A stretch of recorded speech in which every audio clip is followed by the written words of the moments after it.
తల్లిదండ్రులారా, మీ అమ్మాయికి 10వ తరగతి పూర్తయిందా? మీ అమ్మాయి భవిష్యత్తు గురించి ఆలోచిస్తున్నారా? MPC, BiPC, MEC, CEC, HEC గ్రూపులతో పాటు ఐఐటీ, ఎంసెట్, జేఈఈ మెయిన్స్ మరియు నీట్ కోసం ప్రత్యేక శిక్షణ. ఇదే సందర్శించండి Saint Ann's intermediate college for girls, Mangalapalem. రాష్ట్రాన్ని 25 ఏళ్ల అభివృద్ధి సంక్షేమాల్లో వెనక్కి నడిపింది.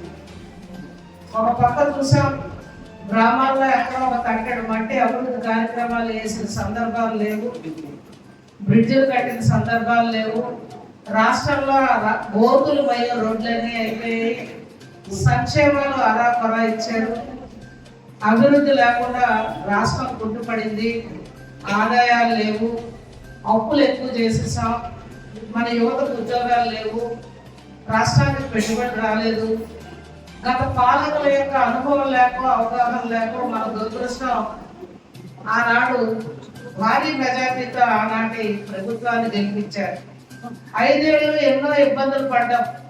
ప్రశ్నిస్తే ఎవరినైనా రాష్ట్రంలో తప్పుడు కేసులు పెట్టడం, జైల్లో పెట్టడం, మాట్లాడే వాళ్ళందరి మీద కక్షలు తీర్చుకోవడం మనం అందరం పత్రికలు, మీడియా ద్వారా చూసాం.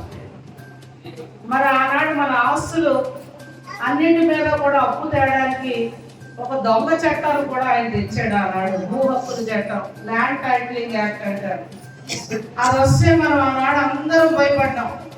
ఎందుచేత మన ఆస్తుల మీద కూడా అప్పులు తెచ్చడానికి ఆనాడు ప్రభుత్వం రెడీ అయిపోయింది.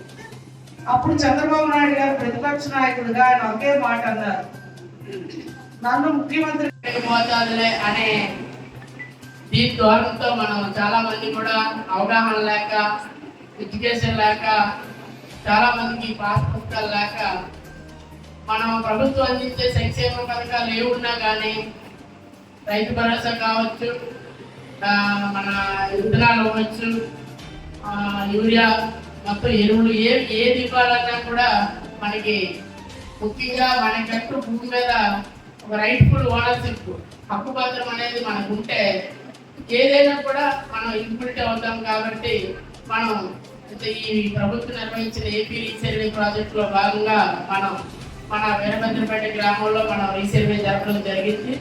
రీసర్వేలో మీరు ఏదైతే అభ్యర్థించారో అవన్నీ కూడా మనం కొలిచి వాటన్నింటినీ కూడా కొత్తగా ప్రభుత్వ రాజముద్రతో మనం పట్టాదారు పాస్ పుస్తకాలు అనేది రైతులందరికీ కూడా ఇవ్వడం అయితే చాలా శుభపరిణామం. దీన్ని మీరందరూ కూడా అర్థం చేసుకోవాల్సిన విషయం ఏంటంటే, ఏదో ఇది ఒక కాగితం ఇస్తున్నారని కాకుండా, ఏదో పంపి ఇచ్చారు, ఏదో ఆ ప్రభుత్వం నుంచి వచ్చింది ఒక పాస్ పుస్తకం అన్నట్టు కాకుండా ఇది చాలా గొప్పదిగా మనం భావించాలి. ఎందుకంటే మనం ఒక హక్కు పత్రం మనకు వస్తే దాన్ని బట్టి రేపొద్దున మన అవసరాలు ఉండొచ్చు, పిల్లల పెళ్ళిళ్ళు ఉండొచ్చు, చదువులు ఉండొచ్చు. సో ఏ అవసరం వచ్చినా కూడా మనం దాన్ని బ్యాంక్కి వెళ్ళి లోన్ పెట్టుకుని అవసరాన్ని తీర్చుకునే ఒక గొప్ప. FTP న్యూస్ లో యాడ్స్ పొందాలి అనుకుంటే వెంటనే సంప్రదించండి 9573621009.